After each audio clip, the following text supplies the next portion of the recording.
Hi friends, ಹೇಗಿದ್ದೀರಾ ಎಲ್ಲರೂ? Welcome to Shweta ತ್ರಿಲೋಕ ವ್ಲಾಗ್ಸ್.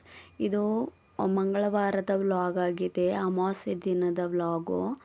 ನಾನು ಮೊಬೈಲ್ಗೆ ಆನ್ ಮಾಡಿಟ್ಟಿನಿ ಅಂದ್ಕೊಂಡಿದ್ದೀನಿ, ಆದರೆ ಅದು ಆಫ್ ಆಗಿದೆ. ಕ್ಲೀನಿಂಗ್ ಎಲ್ಲ ಮಾಡಿ ಅರ್ಧ ಪೂಜೆನೇ ಆಗಿದೆ. ಆಮೇಲೆ ನೋಡ್ತಾ ಇದ್ದೀನಿ, ಅಲ್ಲಿಂದನೇ ಕಂಟಿನ್ಯೂ ಮಾಡ್ತಾಯಿದ್ದೀನಿ. ಅಮಾವಾಸ್ಯೆ ದಿನ ನಾನು ತಲೆ ಸ್ನಾನ ಮಾಡಿಬಿಟ್ಟು ಬೆಳಗ್ಗೆನೇ ಪೂಜೆ ಮಾಡ್ತಾಯಿದ್ದೀನಿ. ನಾನಿವತ್ತು ದೇವರಲ್ಲೊಂದು ಚೀಟಿ ಹಾಕೋದಿದ್ದೆ, ಹಾಗಾಗಿ ನಾನೇ ಪೂಜೆ ಮಾಡ್ತಾಯಿದ್ದೀನಿ. ನಾನು ಏನಾರ ಕೆಲಸ ಆಗಬೇಕು ಅಂದರೆ ಅದಾಗುತ್ತೋ ಇಲ್ವೋ ಅಂತ 2 ಚೀಟಿಯಲ್ಲಿ ಬರೆದ್ಬಿಟ್ಟು ಅಲ್ಲಿ ದೇವ್ರ ಹತ್ರ ಪೂಜೆ ಮಾಡಿ ಹಾಕಿ ನೋಡ್ತೀನಿ. ಅದು ಹೌದು ಇಲ್ಲ ಅಂತ ನಾನು ಏನಾಗಬೇಕು ಅಂದ್ಕೊಳ್ತೀನಿ ಆ 2 ವಿಷಯನ 2 ಚೀಟಿಲಿ ಬರೆದು ಇದಾಗುತ್ತಂದರೆ ಈ ಚೀಟಿ ಬರಲಿ, ಇಲ್ಲ ಅಂದರೆ ಇನ್ನೊಂದು ಚೀಟಿ ಬರಲಿ ಅಂತ ನಾನು ಅಲ್ಲಿ ದೇವ್ರ ಹತ್ರ ಕೇಳ್ಕೊತೀನಿ. ನಿಂಬೆಹಣ್ಣು ಕಟ್ ಮಾಡಿಟ್ಟೆ, ಈಗ ಬರಿತಾ ಇದ್ದೀನಿ ನೋಡಿ. ನಾನು ಯಾವುದೇ ಒಂದು ಕೆಲಸ ಇದ್ದರೂ ನಾವೇನೇ ಮಾಡಬೇಕಂದ್ರೂ ಇದೇ ಥರ ನಾನು ಬರ್ದಿಡೋದು. ನನ್ನ ಮಗನ ಹೆಸರು ಕೂಡ ನಾವು ಈಗ ಬರೆದಿಟ್ಬಿಟ್ಟೆ ಕಾರ್ತಿ ಆರ್ ನಾಯ್ಕ್ ಅಂತ ಹೆಸರಿಟ್ಟಿದ್ದು. ನಾವು ಫುಲ್ ನೇಮ್ ಕಾರ್ತಿಕ್ ಅಂತ ಇಡೋಣ ಅಂದ್ಕೊಂಡಿದ್ವಿ. ನಮ್ಮ ಮನೆಯವರಿಗೆ ಕಾರ್ತಿ ಅಂತ ಇಡೋಣ, ಸಾಕಿಷ್ಟೇ, ಕಾರ್ತಿ ಆರ್ ನಾಯ್ಕ್ ಚೆನ್ನಾಗಿರುತ್ತೆ ಅಂತ ಹೇಳಿದರು. ಹಾಗಾಗಿ 2 ಹೆಸರು ಬರೆದ್ಬಿಟ್ಟು ಯಾವ್ದು ಬರುತ್ತೆ ಅದು ಇಡೋಣ ಅಂತ, ನಾವು ಯಾವ್ದು ತಗೊತೀವಿ ಅದಿಡೋಣ ಅಂತ ನಾವು ಡಿಸೈಡ್ ಮಾಡಿದ್ವಿ.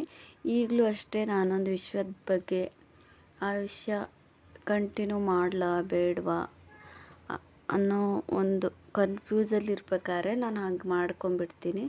ಅದರಿಂದ ನನಗೂ ಒಂಥರ ನೆಮ್ಮದಿ ಸಿಕ್ಕಂಗಾಗುತ್ತೆ. ಇಲ್ಲಾಂದರೆ ನಾನು ಕನ್ಫ್ಯೂಸಲ್ಲೇ ಇಡ್ತೀನಿ. ಹಾಗಾಗಿ ಪೂಜೆ ಎಲ್ಲ ಮುಗಿದ ಮೇಲೆ ವಾಷಿಂಗ್ ಮಿಷಿನಲ್ಲಿ ಬಟ್ಟೆ ಹಾಕೋದಿತ್ತು, ಹಾಗಾಗಿ ಬಟ್ಟೆ ಹಾಕ್ತಾಯಿದ್ದೀನಿ. ನಾವು ವಾಷಿಂಗ್ ಮಿಷಿನ್ ತಗೊಂಡು ಸುಮಾರು ಈಗ ಸೆಪ್ಟೆಂಬರ್ ಬಂದರೆ 1 ಇಯರ್ ಆಗುತ್ತೆ ಅಷ್ಟೇ. ನಾವು ಮುಂಚೆಯಿಂದ ಏನು ವಾಷಿಂಗ್ ಮಿಷಿನ್ ಯೂಸ್ ಮಾಡ್ತಿರಲಿಲ್ಲ. ಈ ವಾಷಿಂಗ್ ಮಿಷಿನ್ ಬಂದು LG ಕಂಪ್ನಿದು 7.5 kg ಇರೋದು. ಇಷ್ಟು ದಿವಸ ನಾನು ಯಾಕಪ್ಪ ವಾಷಿಂಗ್ ಮಿಷಿನ್ ತೊಗೊಳ್ಲಿಲ್ಲ ಅಂತ ಅನ್ನಿಸ್ತಿದೆ ನನಗೆ. ಅಷ್ಟು ಯೂಸ್ಫುಲ್ ಆಗಿದೆ. ಸುಮ್ಮನೆ ನಮ್ಮ 3 ಮಕ್ಕಳು ಇಟ್ಕೊಂಡು ನಾನು ತುಂಬ ಕಷ್ಟಪಟ್ಟಿದ್ದೀನಿ ಬಟ್ಟೆ ವಾಶ್ ಮಾಡೋದಕ್ಕೆಲ್ಲ. ಆದರೆ ಇವಾಗ ವಾಷಿಂಗ್ ಮಿಷಿನ್ ತೊಗೊಂಡಿದ್ದೀನಿ, ತುಂಬ ಯೂಸ್ಫುಲ್ ಆಗ್ತಿದೆ, ಈಸಿ ಆಗ್ತಿದೆ. ಅರ್ಧ ಕೆಲಸ ಅದೇ ಮಾಡಿಕೊಡುತ್ತೆ ಅನ್ನೋ ಹಾಗೆ. ನಾವು ಒಂದೊಂದು ದಿನ 2 ಟೈಮ್ ಯೂನಿಫಾರ್ಮ್ ಎಲ್ಲ ತೊಳಿಬೇಕಾಗಿತ್ತು, ಹಾಗಾಗಿ ತುಂಬ ಕಷ್ಟ ಆಗ್ತಿತ್ತು ನನಗೆ. ಇವಾಗ 4 hours ಗ್ಯಾಪಲ್ಲಿ ನಾವು ಒಂದು ದಿನಕ್ಕೆ 3 ಸಲನಾದರೂ ವಾಷಿಂಗ್ ಮಿಷಿನ್ ಹಾಕ್ಬೋದು. ಬಟ್ಟೆಯನ್ನು ಜೋಡಿಸೋದಿಟ್ಟು ಅದನ್ನು ಜೋಡಿಸಿಟ್ಬಿಟ್ಟು ಇವಾಗ ಊಟ ಮಾಡ್ಕೊಂಬಿಡೋಣ, 2 ಗಂಟೆ ಆಗ್ತಾ ಬಂತು ಅಂತ ಊಟಕ್ಕೆ ಕುಂತ್ಕೊಂಡಿದ್ದೀನಿ. ಇದು ಉಪ್ಪಿನಕಾಯಿದು ಒಂದು ಸಮಾಚಾರ ಹೇಳಬೇಕಂದ್ರೆ, ಇದು ಉಪ್ಪಿನಕಾಯಿ ಏರ್ಪೋರ್ಟಿಂದ ತೊಗೊಂಬಂದಿರೋದು. ಏರ್ಪೋರ್ಟಲ್ಲಿ ಡ್ಯೂಟಿ ಮಾಡ್ತಾರೆ ನಮ್ಮ ಮನೆಯವರು. ಅಲ್ಲಿ ತೊಗೊಂಡು ಹೋಗ್ಬಾರ್ದು ಐಟಮ್ ಏನಾರು ತೊಗೊಂಡು ಹೋಗ್ಬಿಟ್ರೆ 3 ದಿನ ಅಲ್ಲೇ ಇಟ್ಟಿರ್ತಾರೆ.